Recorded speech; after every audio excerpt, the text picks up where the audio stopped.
Bonjour à tout le monde. Je suis le frère Herman Bouanga Tika, membre du bureau de l'intercession nationale. Bien-aimé, c'est un réel privilège, c'est un honneur que de participer à ces temps, à ce programme de 5 minutes avec Jésus. Alléluia.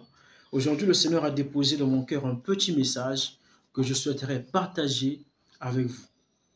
Ce message est tiré de Hébreux chapitre 3, le verset 1. La Bible dit, c'est pourquoi, frères saints qui participaient à la vocation céleste, considérez l'apôtre et le souverain sacrificateur de notre confession de foi, Jésus. Ce passage est très intéressant parce que ça attire notre attention sur la personne et sur l'œuvre de Jésus. L'auteur nous dit, considérez l'apôtre et le souverain sacrificateur qui est Jésus. Considérez-le. Considérer veut dire regarder avec attention. Regardez minutieusement. Peser, examiner. Alléluia. Et il semblerait que quelque part, dans leur marche avec le Seigneur, les Hébreux avaient, semble-t-il, commencé à ignorer qui était vraiment Jésus. Que représentait Jésus? Les Hébreux commençaient à sous-estimer la personne de Christ.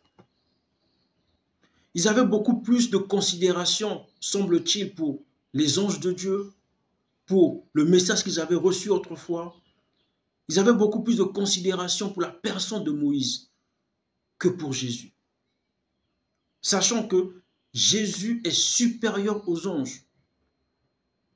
Jésus a reçu un nom plus excellent que celui des anges. Jésus, il est dit de lui que les anges de Dieu l'adorent. Les anges de Dieu reconnaissent la divinité de Jésus, reconnaissent qui il est. Et ensuite, les anges l'adorent. Il n'y a que la divinité qui est susceptible de recevoir l'adoration. Jésus est supérieur à Moïse.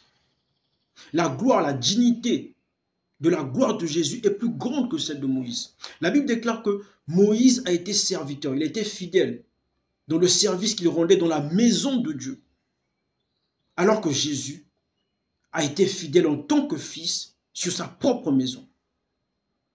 La supériorité de Jésus sur la personne ou bien sur le ministère de Moïse se révèle en 2 points bien-aimés. Non seulement Jésus a bâti la maison, il a bâti la maison de Dieu, mais aussi Jésus a opéré en tant que fils, tandis que Moïse a opéré en tant que serviteur sur la maison de Dieu. L'autorité qu'avait Jésus ne peut pas être comparée à l'autorité qu'a eu Moïse. C'est pourquoi Jésus est supérieur à Moïse. Il est supérieur aux anges. Alléluia. Et l'auteur du livre des Hébreux est en train de provoquer ou de susciter, on va dire, un changement de regard. Une transposition du regard. Une procession spirituelle. Un passage d'un état spirituel à un autre. Et aujourd'hui, l'encouragement que j'aimerais peut-être nous donner, c'est de reconsidérer la personne de Jésus encore. De fixer encore nos regards sur Jésus. De faire cette migration spirituelle-là. Et la Bible dit que dans ces derniers temps, le Seigneur a changé, Dieu a changé sa stratégie de communication, en quelque sorte. Il a changé de porte-parole. Autrefois, il parlait à nos pères par l'intermédiaire des prophètes.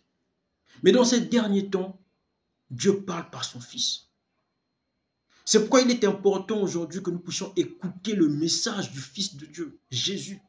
Il est important que nous puissions recentrer de nouveau tout sur la personne de Jésus. C'est la condition bien-aimée sine qua non qui nous permettra d'expérimenter le repos de Dieu, d'expérimenter le salut de Dieu. Alléluia. Et un encouragement que le Saint-Esprit est également en train de nous lancer, non seulement individuellement parlant, mais aussi en tant qu'Église. Il dit, aujourd'hui, si vous entendez sa voix, n'endurcissez pas vos cœurs. Si vous entendez la voix de qui? La voix de celui par qui Dieu parle. Si vous entendez la voix de Jésus, répondez à cet appel, répondez à cette voix en manifestant la foi dans les cœurs. Et ma prière aujourd'hui, bien-aimés, c'est que nous puissions manifester la foi aux paroles de Jésus. Alléluia. tout cas, je vous remercie d'avoir pris le temps de suivre ce programme 5 minutes avec Jésus et que le Seigneur vous bénisse abondamment. Amen.